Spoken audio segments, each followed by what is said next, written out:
All in one Sunil Khare YouTube channel में आपका स्वागत है दोस्तों। अभी अभी मैंने 3-4 घटनाएं देखी हैं। एक सागर ज़िले के केवलारी गांव में रामेश्वर गुप्ता के खेत में जो है फसल कटाई फसल में आग लगी, और एक जो है इधर महका कंजेरा में भी खेत में आग लगी, और अभी जो हाल ही में जो तीसरी घटना आई और वो है इधर खमरिया की। तो मेरा कहने का आशा है, इन 2 जगह का तो कारण पता है कि बिजली के खंभों से जो है चिंगारियां निकली और इसमें आग लग गई, ये आग पकड़ गई। और देखते ही देखते जो है रामेश्वर गुप्ता की 4.5 एकड़ की जो है फसल ध्वस्त हो गई, राख हो गई। और इसी तरह इधर महका में जो है पटेल की जो है फसल वो भी बिल्कुल राख हो गई, लगभग 1.5 एकड़ की फसल थी।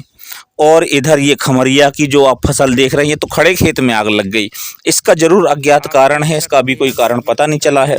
मैं ये वीडियो इसलिए बना रहा हूँ कि अभी तक प्रशासन ने इस तरफ कोई जो है वैकल्पिक व्यवस्था नहीं बनाई है।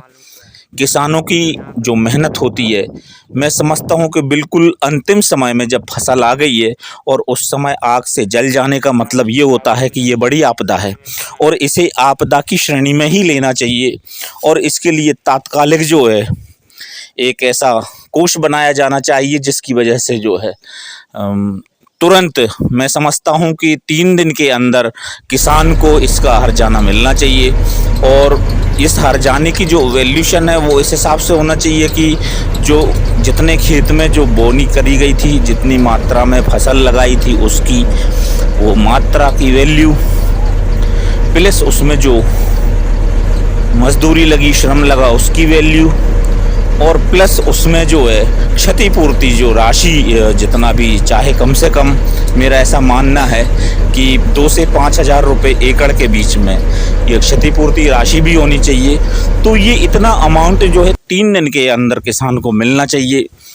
और मैं देखता हूँ कि इसमें कई किसान जो हैं बड़ी मुसीबत में आ जाते हैं, अटैक जैसे रोगों से भी ग्रसित हो जाते हैं और अपने जीवन से हाथ धो बैठते हैं। तो ये चीज़ है।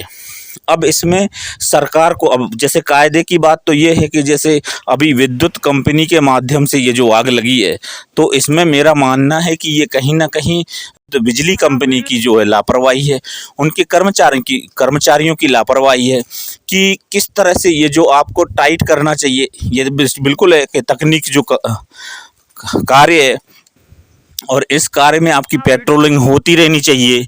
जिस तरह से आप बरसात में पेट्रोलिंग करवाते हैं, रिपेयरिंग करवाते हैं, तो ये फसल के टाइम में भी आपकी पेट्रोलिंग होनी चाहिए कर्मचारियों की। और जैसे जो लूज हैं तार, उनको टाइट करवाना चाहिए। और जहाँ जैसी स्पार्किंग हो रही है उस स्पार्किंग पर भी जो है नियंत्रण किया जाना चाहिए, क्योंकि ये जो है नुकसान किसान के साथ साथ देश का भी नुकसान है। और मैं समझता हूं कि इस मामले में बेजा लापरवाही है विद्युत विभाग की। तो ये इसमें कोई समुचित कानूनी व्यवस्था नहीं है और ये बड़ी भारी कमी है सरकार की। तो मैं ध्यानाकर्षित कराना चाहूँगा प्रशासन का कि इस मामले में कोई ठोस कदम उठाए जाएं, एक अच्छी नियमावली तैयार की जाए, एक अच्छा जो है किसानों के लिए ख़ास तौर से मैं समझता हूँ कि एक नियम बनाना चाहिए ताकि उनको अपनी मेहनत का एक आंशिक हिस्सा मिले और उनकी जो तबाही हुई, उनके साथ जो घटना घटी, उसका जो है उन्हें एक आंशिक सहयोग मिल जाए। तो ऐसी स्थिति में किसान और किसान के परिवार में होने वाली और आगे की तबाहियों को रोका जा सकेगा और आने वाले उनके कठिन समय को जो है कुछ राहत मिलेगी। तो ये मेरा प्रशासन से अनुरोध है और इस बारे में प्रशासन को आगे आना चाहिए और ऐसे नियम बनाना चाहिए, चाहे आप विभाग से लें। खासतौर से बिजली विभाग अगर ऐसी लापरवाही करता है तो विभाग से लेना चाहिए। तो ये स्थितियां हैं, तो इस बारे में जो है प्रशासन को गौर करना चाहिए। Thank you.